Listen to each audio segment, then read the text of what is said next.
everyone, and welcome to episode 3 of the Wow Such Games Devlog series. My name is Josh, and today I'm going to be talking about a couple of the gameplay systems I've built for Project Icarus. If you've watched our first two videos, then you've already seen these systems in action. The first system that I want to talk about is called the power system, and it's composed of all of those black and yellow power lines that are strewn across the ground, as well as things like the buttons, the power generators, the switches, the doors, and anything like that. The other system I'll be talking about is the light system, and that's composed of the light rays, the light reflectors, the light receiver, and the light ball. And when you put all of these things together, you get what I like to call the contraption system. All right, let's jump into the game. As you can see, there's a few different things in this room. We have a switch down here, a light emitter right here, a light receiver over here, a bunch of power lines up here and up these stairs connected to a bridge.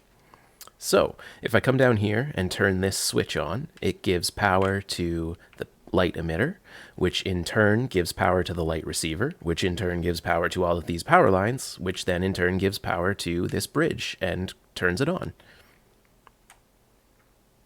So what we'll do is we'll take a look at each of these contraptions and see how they work, and at the end we can see how it all gets put together to create a simple little system like this.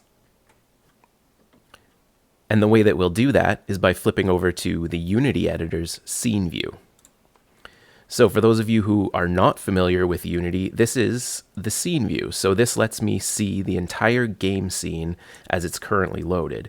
The difference between this and the regular game view is that I have full control over the camera in this scene. I can pan it around, I can zoom it in, I can rotate, I can do whatever I want with it. So let's take a look at this button here. If I click on it, we can see that it has a couple colliders here. And for those of you who don't know what a collider is, it is just a volume, which is defined by usually a geometric shape, such as a sphere or a box. And we can use these colliders to tell when two things have intersected with each other. So this button has one small collider on it here. The player has another small collider on it here.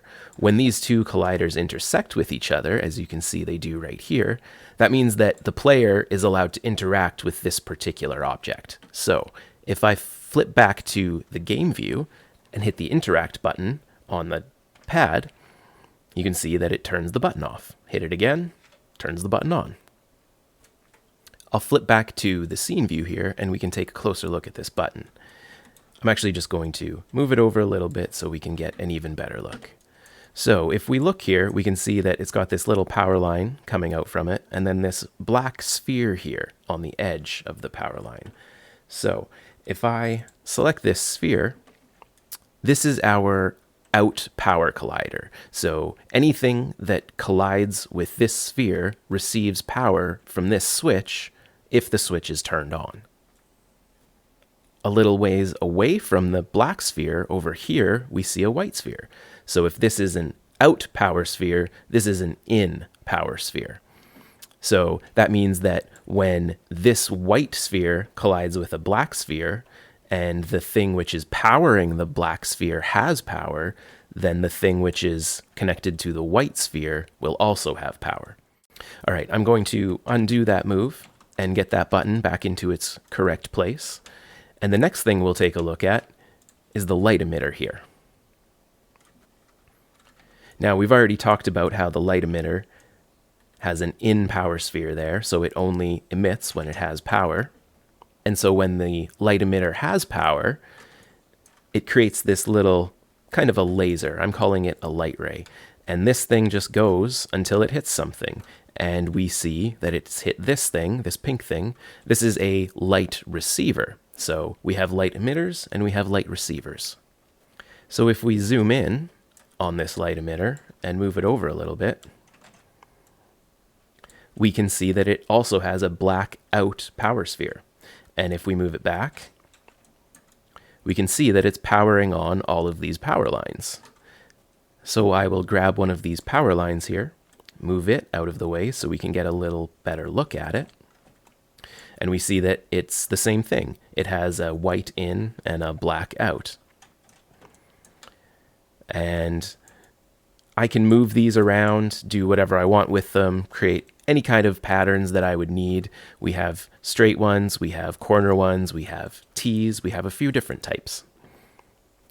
And finally, if we come up here, we can see this bridge object. I'll do the same thing, and I'll move the bridge out a little bit, and you can see that as I moved it away from the power, it actually turned off. So this is a physically based system, meaning that it reacts in real time as things are moving around. So we can create some really cool emergent gameplay behaviors.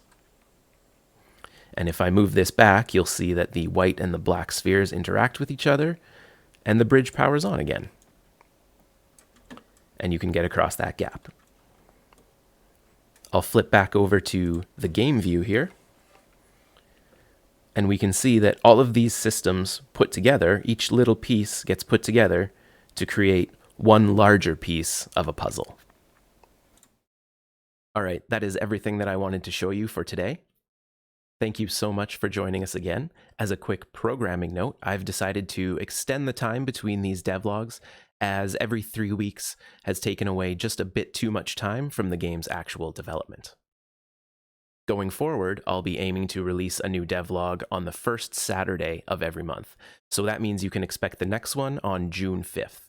And I'll be showing off something brand new that I've never shared before. So please remember to like this video, subscribe to our channel, follow us on all of our social media channels. You can find the links down below. And thanks again for joining us. We'll see you soon.